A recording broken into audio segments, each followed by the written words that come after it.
Hello, today I'm looking at M3 International A Level, May 2017. This is question 2.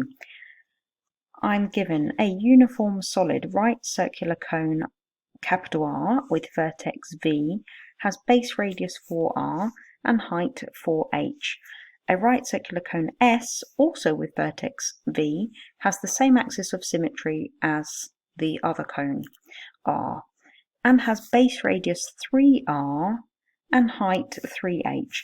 The cone S is cut away from cone R, leaving a solid T.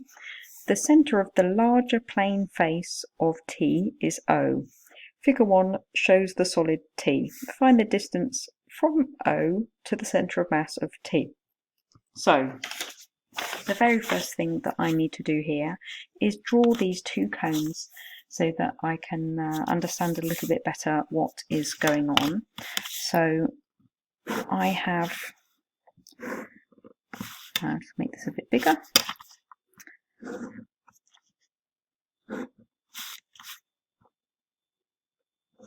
Okay, so I have the big cone R, and the big cone R has vertex B and base radius 4r, so that's there, 4r, and the height 4h, so this is 4h. Then the right circular cone S, so R is referring to all of this, S is referring to this little smaller one, just this on the top, has the same axis of symmetry. This one has base radius 3r and height 3h, so from there to there is 3h. And so to end up with T, then we do R minus S gives you T. Okay, so I'll begin by doing the ratio of the masses. Okay, so for R, we're talking about the big cone, and the formula for a cone, for the volume of a cone, is a third pi times the radius squared times the height. So for the radius for this big cone, I've got 4r times 4r, and the height is 4h. For S, the little cone, I've got pi over 3 times the radius squared, so 3r times 3r, times by the height, which is 3h.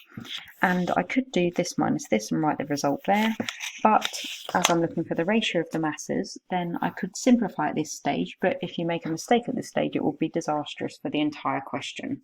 So let's be very, very careful. I can see I have a pi over 3 in common. I can see I have an r squared in common, and I have an h in common, so I can divide by all of those things.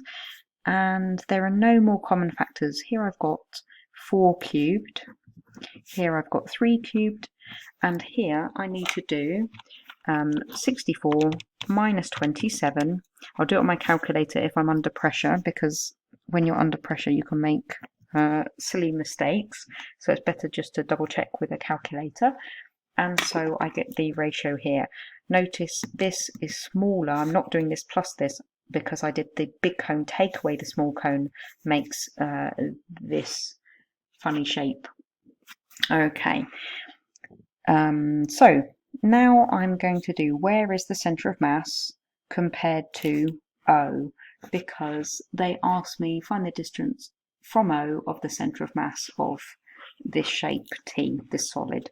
So distance from O. Well, if I go back to my 2D drawing, the centre of mass of a cone is a quarter of the height from the base of the cone. So for this one, for R, then it's going to be a quarter of 4h, which is going to be h. For S, it's going to be a quarter of 3h from the base of that cone. But remember, I've got this bit as well because I'm measuring from O, not from there. So here I'm going to have 1h plus a quarter of the height of this cone, so 3h over 4. And for T, well, that's what I'm looking for, so I call this X bar or Y bar or whatever you like. So now I'm ready to take moments. So I'll do that times that minus that times that equals that times that. So this times this gives me 64h. This times this, well, I need to add these together first. So I'll times the top and bottom of this by 4. So I'm going to end up with that together will make 7h over 4. So I'm going to have minus 27 times 7h over 4 equals 37y bar. So here I can see that y bar is going to give me something h. So I need to do 64 minus 27 times 7 over 4, and that gives you 67 over 4, but then I need to divide it by 37. So divide by 37 gives me 67 over 148 h as y bar. And so that gives me the answer to the first part of the question. That's 5 marks. But I'm just going to have a quick look at my diagram and see if that makes sense, given what I know about this shape. So it's the centre of mass of this, and so I'm expecting, if I've got this cone minus that cone, I'm expecting for it to end up somewhere in here. So if I know that's 4h, that's 3h, this is h tall, so I'm expecting it to end up probably less than half h. So let's see what this gives me. When I do 67 divided by 148, yeah, I get something that is less than half times h. So that does look like it's a reasonable answer. Okay, then the next part of the question says the point A lies on the circumference of the smaller plane face of T. So T was this shape here, and you've got the larger plane face on the bottom and the smaller plane face on the top. So A is somewhere on here, so perhaps here. And the solid is freely suspended from A and hangs in equilibrium. Given that H is equal to R, find the size of the angle between OA and the downward vertical. Okay, so rather than trying to draw this as a 3D thing or something, then I'm going to draw it as a 2D diagram, just from the side, with the axis of symmetry there. A is there, O is there.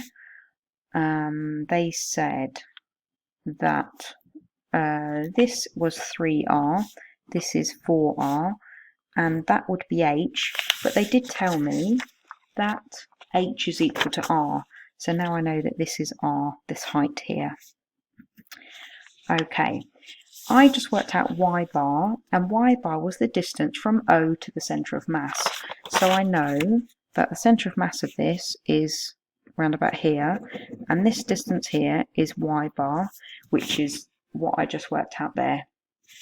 Now, they said that they want the angle between OA, which is here, there's OA, and the downward vertical. Well, if it's suspended from A, then the vertical will go through the centre of mass. So the vertical is going to go here. And so if they want the angle between OA and that line, they want me to find out this angle here. Okay, so I think what I will do is work out this angle here, then work out this part here, and that will give me what theta is. So if I call this angle here alpha, I'll call that angle there phi, and then the angle that I'm looking for is alpha minus phi. So let's work out alpha. So alpha is going to be inverse tan, so using this triangle here of opposite over adjacent, which is going to be R over 3R. And the R's will cancel, and so I've got inverse tan of 1/3. To work out phi, so this angle here, I will need to do inverse tan of, again, opposite over adjacent. So this time I want this bit here, which is going to be r minus y bar over the adjacent 3r. Okay, so y bar, so the r's are going to cancel. Y bar was this value that I got here, remembering that h is equal to r now. So here I'm going to get, if I type into my calculator, 1 minus 67 over 148. That gives me how many r's I've got on the top. And then I need to divide that by 3. So the r's will cancel, and so here I end up with inverse tan of 27 over 148. Okay, so working out the angle that I need then, I need to do this one minus this one. So I'm doing inverse tan of 1/3 minus inverse tan of 27 over 148. So popping that into my calculator, then I get inverse tan of 1/3 minus inverse tan of 27 over 148, and I get that the angle is 8.1. So I should give that to 2 or 3 significant figures. So I could give 8.1, or I could give it as 8.10 degrees as well. That's fine. Okay, so that is worth 4 marks, and so altogether for that question you have a total of 9 marks.